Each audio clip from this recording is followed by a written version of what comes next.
ایک ایسا نیوکامت شخص جس کو دیکھ کر سب حیران رہ گئے، مگر اس کو ایک چرواہے نے پچھوڑ دیا۔ جانتے ہیں آج ان کے بارے میں، آخر اس دن ایسا کیا ہوا تھا؟ 80,000 کا لشکر اس نیوکامت شخص کو دیکھ کر کچھ نہ کر سکا، مگر اس غریب چرواہے نے اس کو ایک ہی دفعہ میں پچھاڑ دیا۔ جانتے ہیں آج ہم جالوت کے بارے میں۔ جالوت کا ذکر تو آپ نے کئی جگہ سنا ہی ہوگا، اور رہی بات بنی اسرائیل کی، تو آپ کو اس قوم کے بارے میں پتا ہوگا کہ اس کا ہمیشہ سے ایک بادشاہ ہوتا ہے جو ملک چلاتا ہے، اور ایک نبی ہوتا ہے جو ان کو صحیح غلط بتاتا ہے۔ یہ بات حضرت موسیٰ علیہ السلام کے بعد کی بات ہے، اور نظام کچھ ایسا تھا کہ بنی اسرائیل کے پاس اس وقت کوئی بھی بادشاہ نہ تھا۔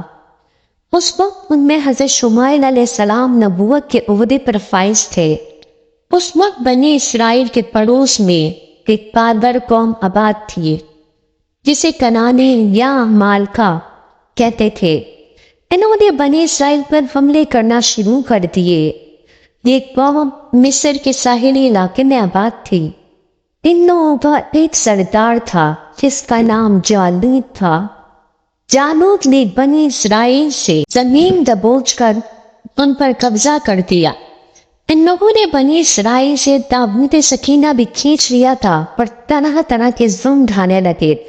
لہٰذا بنی اسرائیل کی قوم حضرت شمائیل علیہ السلام سے درخواست کے لیے آئی اور کہا کہ آپ کسی کو ہمارا بادشاہ مقرر کرتے۔ آپ نے طالوت کو بادشاہ بنا دیا، جو بنی اسرائیل میں سب سے زیادہ طاقتور اور عالم تھے، مگر یہ بھی بہت غریب تھے۔ مگر بنی اسرائیل کی قوم کو ان کو بادشاہ بنانے پہ اعتراض ہوا۔ پھر حضرت شمائیل علیہ السلام نے اللہ سے دعا کی، اور غیبی طریقے سے تابوت سکینہ فرشتے لے کر کے آ گئے، اور بنی اسرائیل نے طالوت کو اپنا بادشاہ مقرر کر دیا، کیونکہ ان کو تابوت سکینہ واپس مل گیا تھا۔ اس کے بعد حضرت طالوت 80,000 کا لشکر لے کر کے جالوت کے خاتمے کے لیے روانہ ہوئے، مگر راستے میں ان کو ایک نہر ملی۔ اللہ کی طرف سے حکم آیا کہ اس نہر سے صرف ایک چلو بھر پانی پینا ہے ہاتھ میں لے کر کے، اس سے زیادہ نہیں پینا، حد سے تجاوز نہ کرنا، اور جو حد سے تجاوز کرے گا وہ نافرمان ہو جائے گا۔ ہم 80,000 میں سے صرف 4,000 اس پانی سے زیادہ سیراب ہونے سے بچ گئے، اور انہوں نے اللہ کا حکم مانا۔ باقی سب نے وہ بھر بھر کے پانی پیا، جس کی وجہ سے ان کے منہ سیاہ ہو گئے اور وہ تو پھر نمک تلا ہو گئے۔ اس کے بعد حضرت طالوت 4,000 کے لشکر کو لے کر کے جالوت کی طرف دوبارہ روانہ ہوئے۔ پھر آخرکار وہ اس مقام پہ پہنچ گئے جہاں جنگ ہونی تھی۔ انہوں نے وادی ایلا میں اپنے خیمے گاڑے، اور پھر دونوں لشکر آمنے سامنے ہو گئے۔ ایک جنگ کا منظر چھا گیا، اور پھر ایسے میں جالوت ان سب کے سامنے آیا۔ جالوت بہت ہی لمبا چوڑا تھا۔ جالوت کو دیکھ کر کے یہ سب پریشان ہو گئے۔ وہ بے انتہا طاقتور تھا۔ جالوت ایک پہلوان تھا، ایک پیتل کا زرہ پہنتا تھا جس کا وزن 5,000 میسکال تھا۔ جالوت نے ایک نظم پڑھی اور ان پہ حملہ کرنے کے لیے تیار ہو گیا، لیکن سامنے والا لشکر جالوت کو دیکھ کر کے بہت سہم گیا تھا۔ مگر 313 لوگوں نے ان 4,000 میں سے کہا کہ ہم جنگ کریں گے، اللہ ہمیں قوت و ہمت دے۔ اور اس کے بعد حضرت طالوت نے اعلان کیا کہ جو جالوت کا خاتمہ کرے گا میں اس کا نکاح اپنی بیٹی سے کر دوں گا، پر اپنی آدھی سلطنت بھی اس کو دے دوں گا۔ یہ سن کر حضرت داؤد علیہ السلام آگے بڑھے۔